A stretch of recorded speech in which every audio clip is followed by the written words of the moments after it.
Szia! Most a csoportos szülés felkészítésről szeretnék neked mesélni. Mi az, amit fontos róla tudni? Hogyha személyes felkészítőt választasz, akkor ezek Budapesten a Yoga Hit stúdióban kerülnek megrendezésre. Milyen tematika alapján dolgozunk?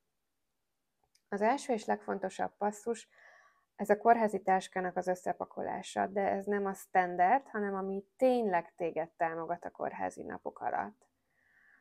Átvesszük a természetes szülésindulás előjeleit, megnézzük és górcső alá vesszük a vajudás különböző szakaszait, együtt megtanuljuk a természetes fájdalomcsillapító technikákat, amiben az édesapát is be lehet vonni, ebbe beleértve a vajudás támogató eszközöket is.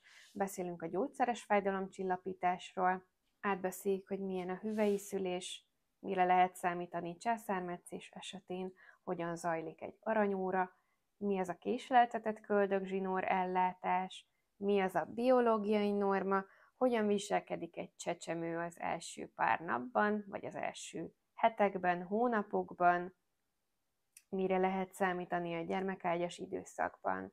Beszélünk babagondozásról, hogyan kell pelenkázni az újszülöttet, mi az a köldökcsonk, hogyan kell ápolni a köldökcsonkot, hogyan lehet megnyugtatni adott esetben egy csecsemőt, aki a bőrkontaktust, illetve a testkontaktust igényli.